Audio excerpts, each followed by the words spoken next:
Ibrahim Traoré, un leader visionnaire du Burkina Faso, bouleverse les conventions et réécrit les règles du jeu économique en Afrique de l'Ouest. Au cœur de la coopération entre le Ghana et le Burkina Faso, il incarne un modèle de souveraineté économique loin des chaînes de l'aide internationale. L'année 2024 a marqué un tournant avec l'atteinte de 300 millions de dollars d'échanges commerciaux entre ces deux nations. Mais que cache réellement cette dynamique ? Et quel avenir pour cette collaboration ambitieuse ? Ibrahim Traoré a-t-il trouvé la clé d'une Afrique autonome ou reste-t-elle prisonnière de ses défis géopolitiques et économiques ? Les relations économiques entre le Ghana et le Burkina Faso étaient autrefois marquées par des échanges fragiles, dominés par l'aide internationale et la dépendance. Aujourd'hui, sous l'impulsion d'Ibrahim Traoré, un tournant majeur s'opère. Traoré, à la tête d'un Burkina Faso en quête de souveraineté économique, a réorienté le pays vers une autonomie accrue loin des donateurs traditionnels. Mais cette nouvelle orientation, qui voit les deux nations échanger au-delà des simples transactions commerciales, implique un défi de taille. Établir une solidarité économique régionale solide, tout en surmontant des obstacles comme l'instabilité sécuritaire du Sahel et des infrastructures insuffisantes. L'ambition est claire. Créer un modèle où l'Afrique de l'Ouest, par la collaboration et l'innovation locale, prend le contrôle de son avenir. Mais est-ce suffisant pour transformer réellement la région ? En 2024, les échanges commerciaux entre le Ghana et le Burkina Faso ont franchi un seuil historique de 300 millions de dollars. Bien que ce chiffre soit modeste à l'échelle mondiale, il porte une signification immense pour l'Afrique de l'Ouest. Cette avancée ne relève pas seulement de l'économie, mais de la volonté de se libérer d'une dépendance vis-à-vis de l'aide extérieure. Ibrahim Traoré a, avec son équipe, façonné une vision où chaque ressource, chaque produit est transformé localement et non exporté brut. Cependant, cette réinvention de l'économie régionale se heurte à plusieurs obstacles, des infrastructures vieillissantes, des formalités douanières complexes et une situation géopolitique instable. Pour Ibrahim Traoré, chaque défi devient une opportunité de renforcer cette souveraineté économique et de démontrer que l'Afrique peut, par ses propres forces, s'affirmer sur la scène mondiale. Mais la route reste semée d'embûches. L'initiative d'Ibrahim Traoré ne se limite pas à des discours politiques. Elle se concrétise par des actions tangibles sur le terrain. Parmi les acteurs clés de ce changement, les entreprises locales et les investisseurs ghanéens et burkinabés jouent un rôle essentiel. La mise en place de corridors commerciaux entre les deux pays a permis d'améliorer les échanges et de réduire les coûts logistiques. Par exemple, le Ghana a investi massivement dans ses infrastructures, notamment en modernisant ses routes et en construisant des ports cessarec. De son côté, le Burkina Faso, un acteur majeur de l'agriculture et de la production de coton, a commencé à transformer davantage de ses matières premières sur place, créant ainsi des emplois et des opportunités économiques. Mais au-delà des chiffres et des projets, quel impact ces transformations ont-elles sur les populations locales ? L'Afrique de l'Ouest peut-elle réellement construire une dynamique de prospérité durable ? La coopération entre le Ghana et le Burkina Faso a pris une tournure décisive en 2025, lorsque les deux nations ont annoncé la modernisation de leur corridor commercial lors du Forum d'investissement du Ghana à Ouagadougou. Cette étape marque un virage stratégique dans les relations économiques régionales, avec la promesse de réduire les formalités douanières, d'améliorer la logistique et de renforcer les infrastructures. Le processus, bien que lent, a déjà montré des signes de succès. Les exportations ghanéennes vers le Burkina Faso ont augmenté de 30% et le Burkina Faso a enregistré une hausse de 20% dans ses exportations agricoles. Mais ces succès sont-ils durables ? Ibrahim Traoré insiste sur l'idée que l'autosuffisance économique est la clé de la souveraineté africaine, mais les défis persistants, comme l'instabilité sécuritaire et les retards dans les investissements, risquent de freiner cette ambition. Les progrès réalisés par le Ghana et le Burkina Faso ne se mesurent pas seulement en termes de discours ou de promesses politiques, mais aussi par des chiffres concrets. En 2024, les exportations ghanéennes vers le Burkina Faso ont augmenté de 30%, principalement dans les secteurs des produits alimentaires transformés, du cacao et des médicaments.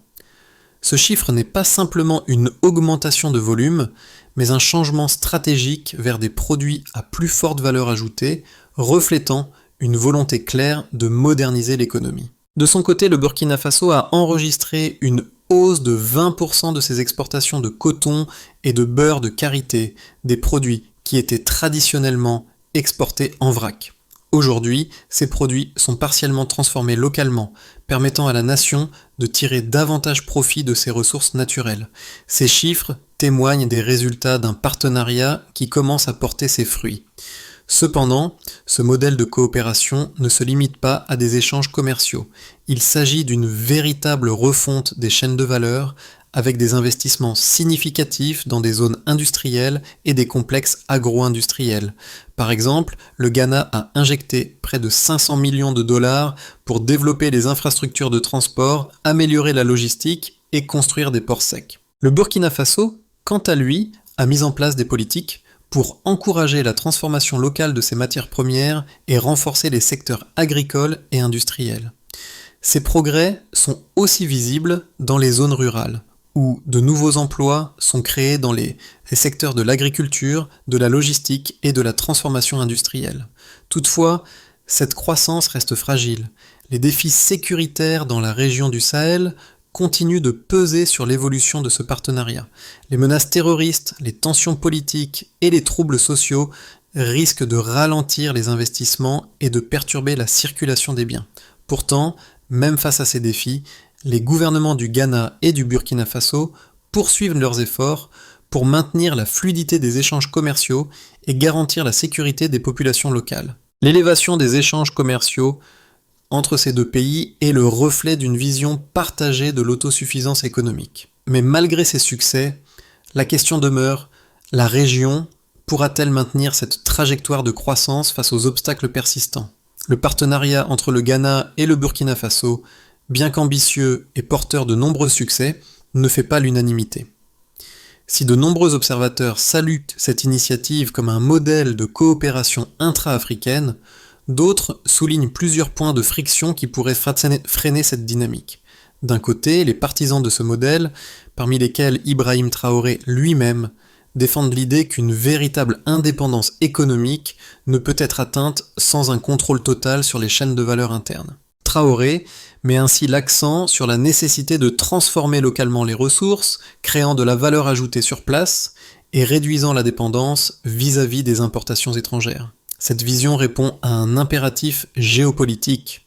Pour que l'Afrique de l'Ouest puisse se relever économiquement, il est crucial qu'elle devienne un acteur de son propre développement et non plus une simple victime des flux économiques extérieurs. Pourtant, cette perspective rencontre une opposition de taille.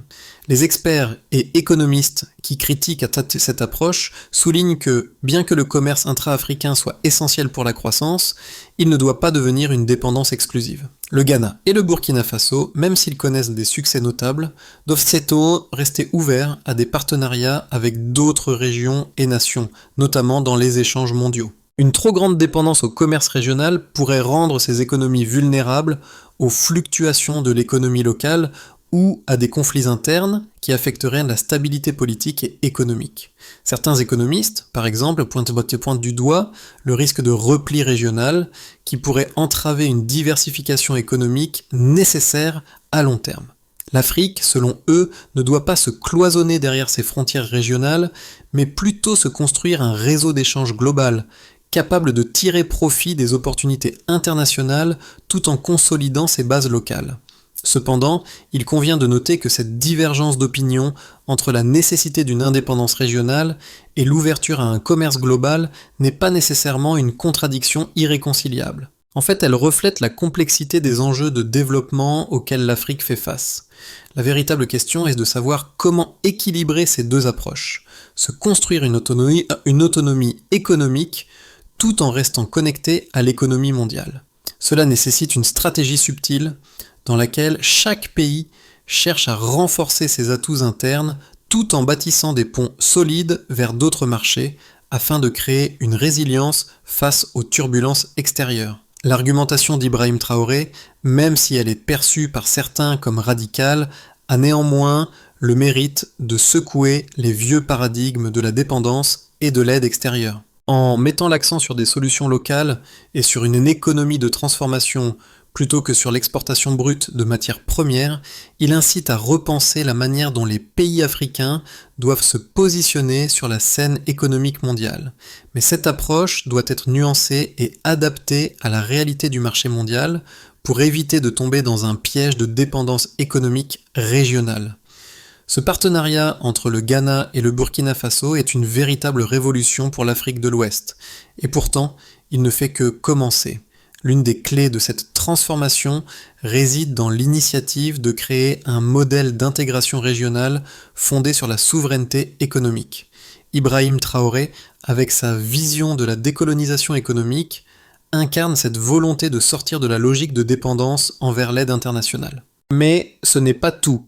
La construction de nouvelles infrastructures, telles que les routes modernes et les ports secs, symbolise un changement profond dans la manière de concevoir l'économie africaine.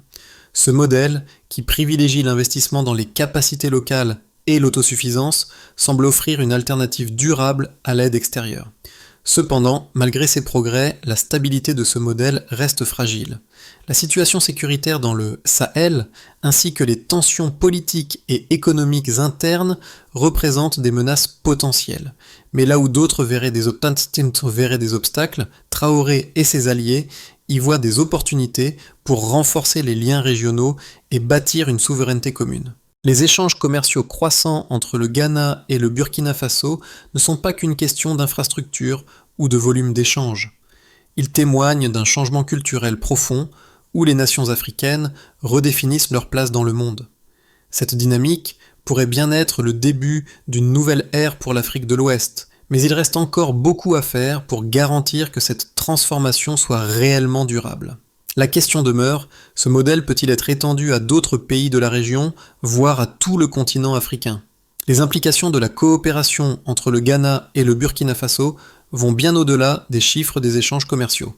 En 2024, les exportations ghanéennes vers le Burkina Faso ont progressé de 30%, tandis que le Burkina Faso a vu ses exportations de coton et de produits agricoles augmenter de 20%.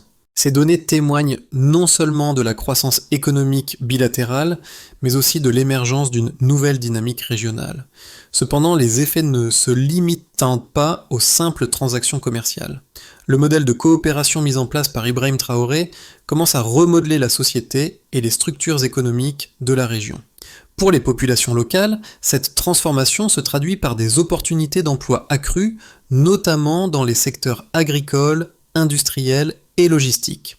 L'augmentation du commerce bilatéral a permis la création de nouvelles zones industrielles au Burkina Faso, axées sur la transformation des matières premières localement. Cela a non seulement permis de générer des emplois, mais aussi de diversifier l'économie locale, réduisant ainsi la dépendance à l'exportation brute. Le Ghana, quant à lui, bénéficie d'un accès à des marchés agricoles stratégiques et la construction de nouvelles infrastructures soutient l'économie locale tout en ouvrant la voie à des investissements internationaux. Pour les jeunes générations, qui faisaient face à un taux de chômage élevé auparavant, commencent à voir un avenir plus prometteur. Les initiatives de formation professionnelle créées pour répondre aux besoins d'une économie locale en pleine mutation offrent des perspectives à ceux qui étaient auparavant contraints de chercher des opportunités à l'étranger. Ce modèle de coopération pourrait ainsi transformer les défis socio-économiques en opportunités en permettant à la région de s'affirmer sur la scène mondiale. Cependant, ces résultats positifs ne doivent pas masquer les défis persistants. Les tensions géopolitiques et sécuritaires dans le Sahel, la fragilité des institutions locales et les inégalités persistantes risquent d'entraver le développement de ce modèle à long terme. Si ces obstacles sont surmontés, ce partenariat pourrait devenir un modèle pour d'autres nations africaines, mais à ce stade, il est trop tôt pour en mesurer l'ampleur. La région doit faire face à de nombreux défis pour garantir que cette transformation soit non seulement durable, mais également inclusive. L'avenir de la coopération entre le Ghana et le Burkina Faso reste incertain, mais 3 scénarios distincts se dessinent pour les 6 à 12 mois à venir, chacun portant des implications profondes pour l'Afrique de l'Ouest. Imaginons un scénario où la coopération continue à croître à un rythme stable. Dans ce scénario, la coopération entre les deux pays continue de croître à un rythme stable. Les investissements dans les infrastructures notamment dans les secteurs du transport et de la logistique, progressent comme prévu. Les deux nations maintiennent une relation politique solide malgré les défis sécuritaires dans la région du Sahel. Les échanges commerciaux augmentent de 10 à 15% par an, soutenus par de nouveaux investissements étrangers. Ce scénario dépeint une Afrique de l'Ouest où, malgré les tensions régionales, les bases économiques solides permettent une croissance continue, quoique modeste. Les entreprises locales bénéficient d'une augmentation des opportunités de marché et de nouveaux emplois sont créés dans des secteurs clés comme l'agriculture et l'industrie. Toutefois, des défis subsistent, notamment la nécessité d'améliorer les conditions de sécurité et de stabiliser les politiques internes. Dans un autre scénario, la coopération se développe rapidement. Dans ce scénario, la coopération se développe rapidement, avec des résultats bien au-delà des attentes initiales. Les deux pays étendent leur modèle de coopération à d'autres nations voisines, telles que le Mali, la Côte d'Ivoire et le Niger, créant un marché commun régional solide. Les investissements dans les infrastructures énergétiques et agricoles rendent la région plus attractive pour les entreprises internationales, tandis que la stabilité politique permet de mieux faire face aux défis sécuritaires. Les exportations augmentent de 20 à 25% en raison d'une meilleure intégration régionale et d'une plus grande diversification des échanges. Ce scénario serait un véritable tournant pour l'Afrique de l'Ouest, qui pourrait devenir un exemple de réussite pour l'intégration économique intra-africaine avec des bénéfices tangibles pour les populations locales. L'accès au marché, l'industrialisation et la croissance de l'emploi favoriseraient une transformation durable. Dans un scénario moins favorable, les tensions géopolitiques perturbent la coopération. Ce scénario moins favorable pourrait voir les tensions géopolitiques et sécuritaires dans le Sahel perturber la coopération. Les menaces terroristes et les conflits internes ralentissent la circulation des biens et des personnes, augmentant les coûts logistiques et entraînant des retards dans les projets d'infrastructure. La situation sécuritaire instable éroderait la confiance des investisseurs et compromettrait les efforts de développement économique. La coopération entre le Ghana et le Burkina Faso pourrait stagner, voire régresser, avec une faible croissance des échanges commerciaux. Le modèle de souveraineté économique envisagé par Ibrahim Traoré serait alors mis à l'épreuve, confronté aux limites de l'intégration régionale face à des tensions sécuritaires et politiques persistantes. Ce scénario souligne les risques de dépendance régionale excessive qui pourraient réduire la capacité des pays à diversifier leurs partenaires économiques à l'échelle mondiale. Chacun de ces scénarios met en évidence les enjeux cruciaux auxquels l'Afrique de l'Ouest est confrontée. La stabilité politique et sécuritaire, l'amélioration des infrastructures et la diversification des relations économiques. Quel que soit le scénario qui se concrétise, le chemin de la souveraineté économique de l'Afrique passera par des choix stratégiques et des engagements politiques solides. L'initiative de coopération entre le Ghana et le Burkina Faso a des répercussions profondes sur plusieurs groupes et secteurs, chacun jouant un rôle essentiel dans le développement de cette nouvelle dynamique régionale. Pour les gouvernements, ce partenariat marque un tournant stratégique. La réduction de la dépendance à l'aide internationale et la mise en place d'un modèle d'autosuffisance économique constituent des objectifs ambitieux. La modernisation des infrastructures commerciales et la réduction des formalités douanières ont déjà eu des effets concrets, facilitant les échanges entre les deux pays et ouvrant la voie à un environnement plus propice aux investissements. Cependant, cette dynamique touche aussi les entreprises, qui voient leur environnement d'opération se transformer. Les entreprises ghanéennes, pour leur part, bénéficient désormais de nouveaux marchés pour leurs produits agricoles et manufacturés, tandis que les entreprises burkinabées peuvent désormais transformer localement leurs matières premières, ajoutant ainsi une valeur significative avant de les exporter. L'ouverture de nouvelles zones industrielles et l'extension des corridors commerciaux créent des opportunités pour les petites et moyennes entreprises, PME, générant des emplois et renforçant les chaînes de valeur locales. Pour les populations locales, surtout les jeunes, l'impact est tangible. L'augmentation du commerce et des investissements a entraîné la création de milliers d'emplois dans des secteurs comme l'agriculture, la logistique et la transformation industrielle. L'initiation de programmes de formation professionnelle et le soutien à l'entrepreneuriat local ouvre de nouvelles avenues pour ceux qui, auparavant, cherchaient des opportunités à l'étranger. Le modèle d'intégration économique proposé par Ibrahim Traoré n'est pas seulement une opportunité de croissance économique, mais aussi un moyen de restaurer la dignité collective et de renforcer l'identité africaine en offrant des alternatives aux jeunes. Pour la communauté internationale, ce partenariat envoie un message fort. L'Afrique est en train de se réinventer économiquement.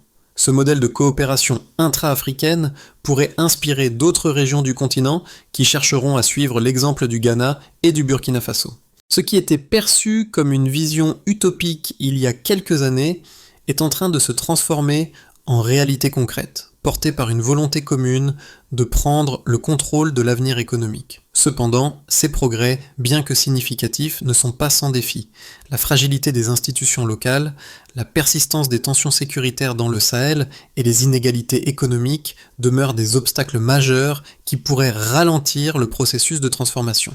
Néanmoins, l'engagement des gouvernements et des acteurs privés, ainsi que la conviction partagée que l'autosuffisance économique est la voie de la souveraineté, ouvrent des perspectives prometteuses pour l'avenir. Le modèle de coopération entre le Ghana et le Burkina Faso, bien qu'encourageant, ne peut être réellement pérennisé sans une série de mesures stratégiques visant à renforcer les bases de cette dynamique économique. Pour garantir une transformation durable, plusieurs étapes clés doivent être franchies. Tout d'abord, l'amélioration continue des infrastructures reste essentielle. Bien que des progrès aient été réalisés dans les secteurs du transport et de la logistique, la modernisation des infrastructures de base, comme les routes, les ports secs et les installations de stockage, doit se poursuivre pour garantir une fluidité des échanges. Ce développement doit s'étendre également aux zones rurales, où une grande partie de la population dépend encore de méthodes agricoles peu modernes. Des investissements dans les infrastructures rurales sont indispensables pour encourager la production locale et réduire la dépendance à l'importation. Ensuite, il est crucial de renforcer la coopération politique et sécuritaire entre le Ghana et le Burkina Faso. La situation géopolitique du Sahel, caractérisée par des tensions et des menaces terroristes, constitue un obstacle majeur au développement économique. Pour que ce modèle de coopération soit viable, les deux pays doivent collaborer sur des mécanismes de sécurité renforcés le long des corridors commerciaux. La création de zones sécurisées ainsi que des initiatives régionales de maintien de la paix sont nécessaires pour assurer la sécurité des investissements et garantir la libre circulation des biens et des personnes.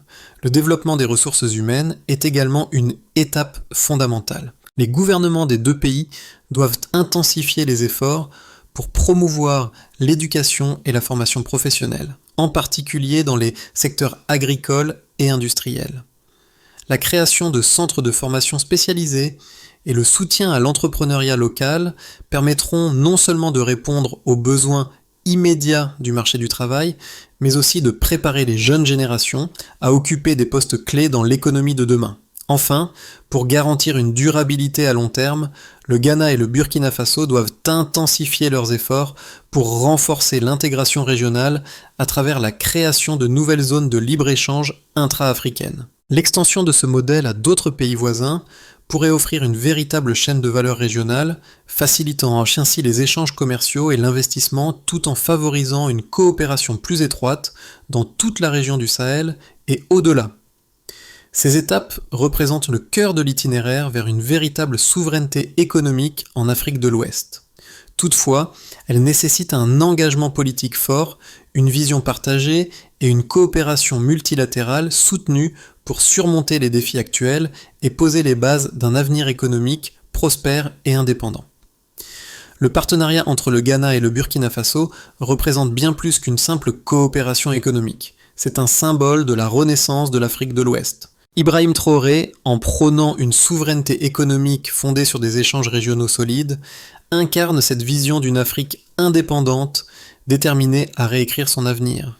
Le chemin est encore long, mais chaque pas fait aujourd'hui témoigne d'une volonté collective de ne plus être spectateur, mais acteur de notre destin. Ce partenariat est une promesse, non seulement pour les deux nations, mais pour toute l'Afrique de l'Ouest. Alors, que pouvez-vous faire pour participer à cette transformation ?